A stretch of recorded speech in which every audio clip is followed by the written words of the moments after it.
Welcome to some new r/malicious compliance stories, where people complied to the letter but not the spirit of a request. I hope you had a great day. The first story is called No Tip. I worked as a waiter at this Italian restaurant in New York City in the early 2000s. The restaurant is now closed. I, 22 male at the time, was in my 5th year working there and new ownership took over.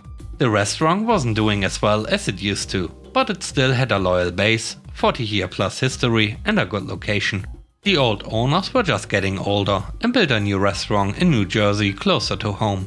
The new owners were Mike and Jerry. Jerry was the one with the restaurant experience and was taciturn, a bit of a nerd and by the books. Mike was a mechanic and somewhat mercurial, but also fun to be around for the most part. Most of our client base at this restaurant were families, older couples and basically middle-class people from the neighborhood. Honestly, it was the best Italian food in the borough for this price.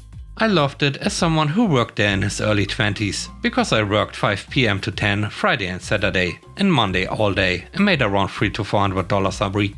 This was back when minimum wage was about $5.50 an hour. Pretty good for a college kid with few to no bills. Now there were only a few other waiters and waitresses. Erica was the cute new girl. Agnes, an older housewife who worked there for 25 years. Jill, another older and beloved waitress who worked for over 25 years there. And me. That's it. So we had new owners and some key spots needed filling. We were on a skeleton crew and I was picking up extra shifts, as was Erica. The customers liked seeing the same faces. Well, Mike and Jerry, the new owners, decided they wanted all young waiters and waitresses, so they fired Agnes and Jill. The customers were jolted and unhappy. Erica and I were working a party of about 22 people. It was the last table of the night. When the bill was settled and Erica and I cleaned up, we asked Jerry for the tip. "There isn't a tip," he said without lifting his face from his paperwork. Now, for parties of 5+, I always included the tip, unless it was a customer I knew and trusted. I made the bill and I knew there was a tip.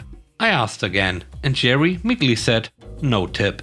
Now, Erica and I were privately discussing how this is BS, and in comes Mike. He begins screaming at us. "You think we stole from you?" He was red-faced. He continued aggressively yelling the same stuff over and over until he said, "If you don't like it, then quit." And with that, he stomped off. Now, I should mention that my best friends all moved to California months before this, and I had plans for moving there with them the next month. I didn't give my 2 weeks yet, because it was 4 weeks out. I told Erica this. And she said, "Yeah, screw this place." As we were packing up to leave, Jerry came over and gave us our tip with no explanation. Weird.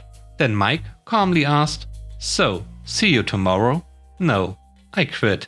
"Me too." "Okay." Well, it wasn't okay. They now had no waiters in a restaurant that needed at least 4 to 5 to function. Even if you pulled someone off the street, they don't know the system, the menu, the customer base, the wine list, etc. They were set to fail. They called me incessantly for days afterward, begging me to come back. I considered it, because I could use more money before my trip to San Diego. But no. They even called me throughout the summer asking if I could come in. Sorry, I'm 2,000 miles away. I'm not sure if they believed me, but I was gone. The restaurant only lasted a few more months and it saddens me because I loved the place. But if you buy an old Italian restaurant with a built-in clientele, don't scare them off by making stupid changes. Now, if I stayed there, would the restaurant have been saved? No, I doubt it. But a lot of customers would have had better dining experience those last few months instead of the 15-year-old busboy being their new waiters. The next story is called Summer Dress Code. Summer is here and temperatures are approaching 85 degrees Fahrenheit on the hotter days. I'm located in Northern Europe, which means that this is very hot for us, and to top it off, the humidity is off the charts. Leave a cold beverage on the table for a minute or two and it is condensing as hard as I'm sweating. Puddles underneath and all. We don't have air conditioning at my office and probably never will. When the weather gets like this, the office turns into a steam sauna, or at least a close approximation. And there's nothing we can do about it. We survive it the best we can by wearing fewer clothes. At normal temperatures, we wear the typical professional garb, but when the temperature rises, it is typically light dresses and skirts for the women and shorts for men. The unspoken rule was to just keep the designs professional. No Bermuda shorts, bikinis or clothes with eye-searing colors. You know, normal common sense. However, this year, shorts are suddenly a problem. If you have never experienced the glory of arbitrary rule changes before, then I envy you. What happened is we got a new manager at the start of the year. And apparently, this new manager has new manager ideas. Without warning, a couple of days into Steam Sauna at Work season, the new manager decided that shorts were unprofessional. He ordered the men in the office to go back to wearing heat stroke inducing long pants. No meetings, no talking with the people in the office first, no different alternative. Just, here are your new guidelines, have a nice day kind of situation. Sent out over mail of course, shortly before the end of the day. The new rules were to take effect immediately. Now, I was none too pleased by this, and come next day I find out that neither were the rest of the men in the office. It should be said that when I think something is unfair, I can get a bit confrontational, and I won't take just because as a good enough explanation. Basically, I don't play nice with arbitrary rules. As such, during the first day of the rule change, I found a moment to press the new manager for the real explanation. As such things have a tendency to do, after a bit of back and forth, I was finally presented with his reason. Shorts are unprofessional because no one wants to look at hairy man legs. I honestly didn't know what to say to that at first, because how do you argue against stupid? Stupefied was the most fitting way to describe my state of mind after that bomb. As I went on with the rest of the day, I tried to figure out how to get this insane rule changed, because I was not going to suffer more than necessary during the whole of summer.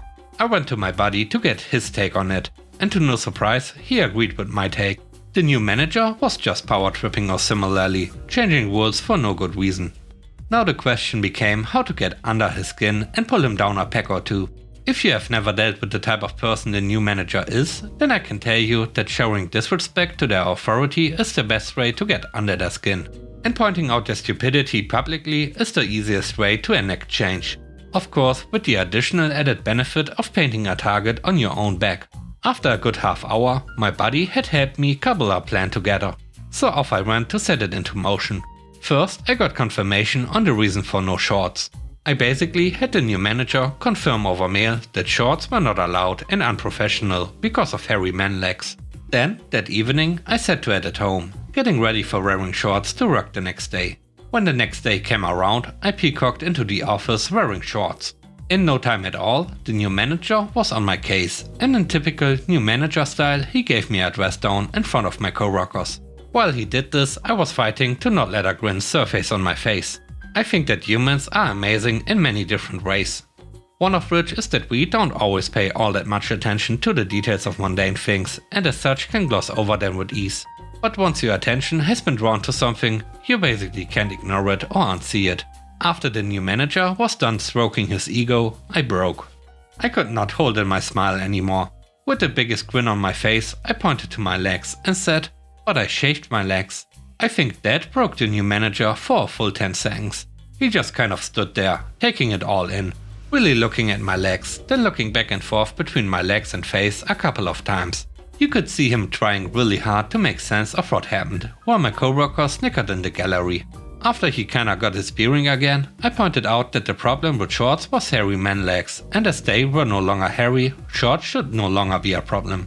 I wish I could tell you that it devolved into an epic meltdown. That new manager was so far up his own that he was immune to reason and would ignore his own previous statement about professional wear and shorts. That the power battle in the office devolved into a battle for who would get the other fired. That didn't happen. Instead, after a short while, still surrounded by the majority of the office staff, the new manager declared that men could go back to how it used to be. I haven't suffered any retaliations as of yet, and it seems that is not going to happen, which is good. It is also the gift that keeps on giving, because I keep seeing the new manager's eyes darting down to my manly shaved legs every now and again when I interact with him. I find it absolutely hilarious, and I am honestly considering keeping them shaved until it stops demanding his attention. And with that, we end today's video. Let me know what you think about the stories. On a scale of 1 to 10, how would you rate the stories and today's video? I hope you enjoyed the video. If you like what I do and would like to support me, please subscribe and hit the like button. I hope you have a great day. Stay safe. Bye bye.